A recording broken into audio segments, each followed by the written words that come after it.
Good afternoon, Anthony. Welcome to the bar. Hi Gary, I'm delighted to be here. I'll have a Guinness there if that's okay. You can have a Coke, or you can, or you can have some cold coffee. But you're very welcome, and it's great to see you. Yeah, delighted to be here, Gary. Thanks for having me. Yeah. So how have you been? Good, yeah. It's. I was just thinking this morning. It's a Monday, but a Monday, Tuesday, Wednesday. It doesn't really matter, does it? Because each day is rolling into the other one. Yeah, I'm good. Trying to keep exercising and eating healthy and keep the work going at the same time. It's just trying to balance it all and be a bit disciplined, which is difficult. Yeah. Yeah. Last week obviously was a long weekend in Ireland, but it didn't feel that way. No, not at all. No. Not at all. And then you come back and people ask you, what did you do for the weekend? And you're kind of going, like the walked around the house a few times. Yeah. But you mentioned that the Belarusian soccer is still on, and somehow he's able to tap into that. But obviously, through the last 6 to 8 weeks, we've kept in contact. And one of the things that I've noticed about yourself and your team is that there's been no let up. You are constantly at something. Helping is one of the Yeah. things. Engaging is another. Um, has that surprised you how quickly, geographically you're not together, but outwardly you wouldn't know that you aren't a big team of people working like I that know. at Office in Leeson Street? Yeah, it's crazy. Like there's 60 odd people, and it is mad because the transition has been seamless. So I was saying to you earlier, like things like we're doing, the Focus Ireland Marathon, we're doing that. The Darkness into Light Pieta House, doing fundraising for that. We even have an ISO audit this Wednesday, which we're doing online, which is going seamlessly. Projects, everything is just going seamlessly, and it's like we're still it hasn't really made much of a difference in terms of productivity and efficiency in terms of what we do day to day, which I think is a great testament to the team. And we're very lucky. I wonder also, as you're speaking, you're 5 years old as a company. 6 years now, yeah, going on 6 years now, yeah. 6 years as a company, but the philosophy probably, what was that, 2014? So infrastructure and tools and things to use online was probably reasonably established. So you were able to sort of probably come in at a time when you could use as part of Yeah, best practice. yeah, we were, but I suppose one of the big things myself and Paul Mitchell, was to have a really efficient, high-tech practice from the quantity surveying and project management perspective, in that we'd always be a cut above the rest or ahead of the people, be it an app, be it the software that we use, be it people being able to work remotely at home, and stuff like missing rush hour traffic. Someone could work from home, get onto the VPN and just work away and come in afterwards. So we always push for that, and it's paid dividends for us now with this lockdown. We've been very lucky. Now, don't get me wrong, it's not all amazing. Like, I'm sure some people are getting cabin fever, and some people would like to be back in the office and the interaction, as we all would. But in terms of it working, it's worked well. We're lucky. But in saying that, a lot of people are going through a lot of physical and mental emotions. But at least from my understanding and listening to you, there is somewhere to go back to. Oh yeah, absolutely. Yeah, exactly. So the offices will be there. The work is still going, because we've been spread across a lot of sectors, be it data centers that are into pharma, retail, commercial, resi, hotel. We're across them all. So while some sectors are quiet, other sectors are actually busy. There's been a good balance. We've been lucky that way too. From an emotional and a physical perspective, it is mad. Even for myself, like, you have your routine of training pre-lockdown. And then all of a sudden I discovered I was 3 weeks in, and I went, well, I've been eating a lot and I haven't really been doing any training. Oh, and there's a serious bit of weight coming on. It's amazing how quickly it can catch up with you. And you really have to drive yourself to get back on the disciplined train, for Yeah. want of a better word, in terms of training and stuff like that. So Yeah. And that leads me into a nice question. Have you surprised yourself? I know you talked about your team and the company. as an individual, as a person? That's a very good question. Have I surprised myself? I think, yeah, I suppose in some ways, surprised myself and even the whole company piece, in just the whole seamlessness of it. That's the most surprising thing to me. I thought there'd be a lot more teething problems and it'd be a lot less smooth, the whole thing. But it's just the flow I found has been very surprising. Just as you're saying that, I'm thinking about the famous, what do you never want to hear in a company, young, medium, or old, is anybody to say, that's the way we've always done it. Yeah, true. Yeah, true. In term, and I guess now with this so fundamental shift, mental, physical, logical, the whole thing, there'll be never sort of a counter to any suggestion of change. And that's all comes with change. A lot of people don't like change for different reasons, to say, you can't do that, we shouldn't do that. Why? Because that's the way we've always done Yeah. it. So, And how yeah, many, I think how you many, can't. have you ever done an ISO audit online? Never. Like, this has me blown away completely. And I remember doing ISOs, like, say, 20 years ago. And the panic and the filing and it was a huge drama. And now we have a team and each one is over a certain section in the ISO and they report back to us what they're doing. And it's seamless. And all the folders are there and all the check and the corrective actions and all done online and all done in front of me on the screen. And then the auditor is going to come in on Wednesday and will be led through each section and he or she will be able to audit everything. And that's it done. I just think, to me, that blows me away a bit. And when they're now proven to be as efficient or as flexible, we're sort of not going back. Sure, we're not. Oh, no way. No way. I think things are going to change. I think, and we discussed this earlier, I think people after this are things going to change. And as Marie Hunt said earlier on, after 9/11, people said they'd never work in an office tower again.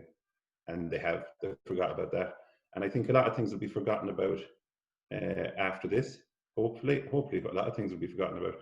But I do think some fundamental things will change. And I think the way we work, I think, as I said earlier, the rush hour traffic and stuff like that, and arrange your day around avoiding wasted time in cars and stuff like that. Yeah. And we encourage that in a big way. And I think that will change the way we work in a good way.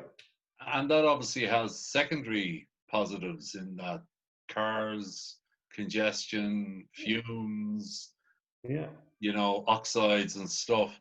People's mind, mental health, not being under pressure all the time and having more time at home and stuff like that. That's a huge thing. Yeah. And the word flexibility. Yeah. You mentioned travel. Obviously, you're an international organization, so it brings you to the airport and staff to and from the airport. That obviously will see a change as well, as much as staff coming into offices. The constant need to physically go to Frankfurt, London, Stockholm. There's a sense that there'll be a filter on that as well. It'll be more necessity rather. Yeah, I think so. And I think that's a good thing. And I think even our clients, some clients would be of a view, well, I need you here. And this has actually forced clients and consultants and everyone to go, well, actually, we don't need you here. And it's actually better if you're not here because we can mute you at times if needs be. But no, they could just... Sorry, Anthony, there's a bad line. No, but in terms of, I know it's virtual, I know it's not as good, but it does the same job and it's just as efficient. So I think it'll negate the need for a lot of these trips. I do also hope and desire, because you and I have had many a great evening and many a great afternoon, is I hope still, though, that we don't completely go away from the desire to be socially connected with people. And as I was saying, one of my personal things is I've made a commitment to myself because I was getting boring pre-COVID-19 in that I wasn't out as much as normal, but one night a week minimum, go out and socialize and have a couple of pints, because this has made me really miss that, the crack and just been out and actually just talking rubbish with guys and just chilling out and winding down. It's so important. So your business anyway, obviously you've 60 people Hmm. That's by my even bad mathematics, that's a sort of a 120, 130% increase per annum since you started over 5, 6 years ago. Yeah, yeah. Now, and now for this to happen, you get to test all the things you were saying you were ready for.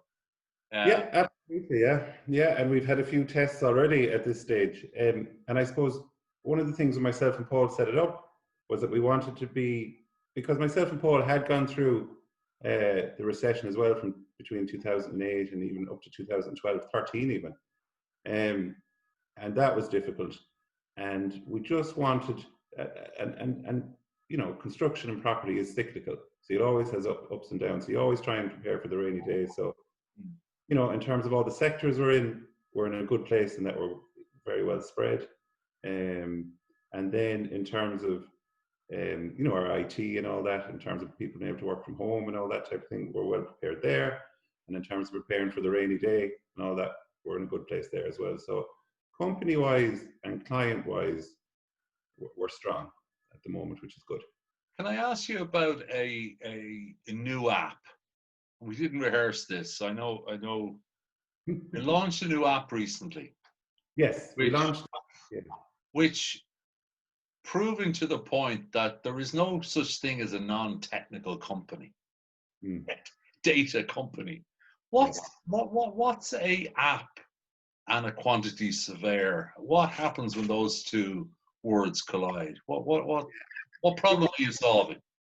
Yeah, so look, I suppose what we were doing was we were doing a lot of info cards, so they'd be on different things like program, how long does it take to build an office or whatever, or what's the construction market like, or what's the efficiencies in buildings and things like that. And we said, you know what, why don't we put all these info cards into an app first of all, so people can just browse them on their phone. What's that planning rig?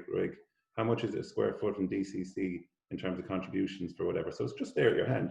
And if someone goes, you know, when you're in meetings and someone's blathering there and they're going, oh no, it'll be 18 months to build an office block if it's 100,000 square foot. And you go, well, actually, you're wrong.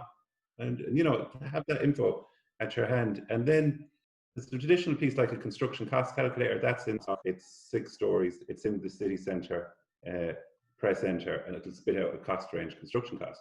But the other piece we've added to it, which is very interesting and very relevant for these times, is there's a development appraisal. So you can actually do a development appraisal on the app, where you put in your land value, your fees, planning, contributions, construction costs, your program, and then your revenues.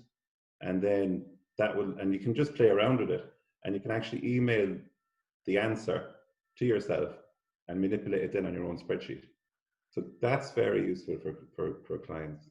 It's not extraordinary when you say all those things, is that if you had a different mindset, you would be from it. Why would you give people all that information? Yeah, I know. You're giving away the crown. Mindset. Whereas in actual fact, you're probably just helping people get to a result quicker, but you've helped them.